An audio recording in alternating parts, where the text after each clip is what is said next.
रवींद्र धंगेकरांचे पक्ष बदलाचे संकेत 2 दिवसात कार्यकर्त्यांसोबत चर्चा करून निर्णय घेणार लोकशाही मराठीशी बोलताना धंगेकरांचं वक्तव्य।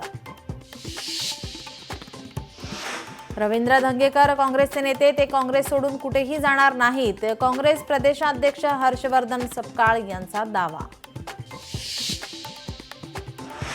शिंदेंकडून कामं होतात म्हणून भेट घेतली शिंदेंसोबतच्या भेटीवर रवींद्र धंगेकरांचं स्पष्टीकरण। 3 ते 25 मार्च राज्याचं अर्थसंकल्प अधिवेशन 10 मार्चला अजित पवार मांडणार अर्थसंकल्प कामकाज सल्लागार समितीच्या बैठकीत निर्णय।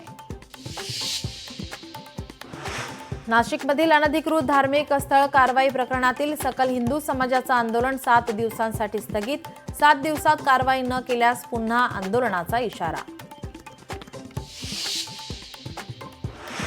राज्यभरात जीबीएसची एकूण रुग्णसंख्या 215 वर एकूण रुग्णांपैकी 153 रुग्णांना डिस्चार्ज तर काल 2 नवीन संशयित रुग्णांची नोंद।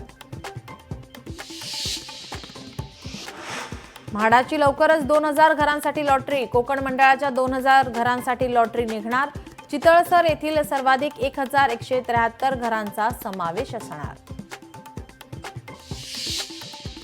जुना कसारा घाट सोमवारपासून 6 दिवस बंद दुरुस्तीच्या कामासाठी बंद ठेवण्याचा निर्णय सकाळी 8 ते सायंकाळी 6 वाहतुकीसाठी घाट राहणार बंद। महाराष्ट्रातून कर्नाटकात जाणाऱ्या बस फेऱ्या अनिश्चित काळासाठी रद्द परिवहन मंत्री प्रताप सरनाईक यांची माहिती। चॅम्पियन्स ट्रॉफीमध्ये आज भारत पाकिस्तान हाय व्होल्टेज लढत दुपारी 2:30 वाजता दुबई आंतरराष्ट्रीय क्रिकेट स्टेडियममध्ये सामन्याला सुरुवात।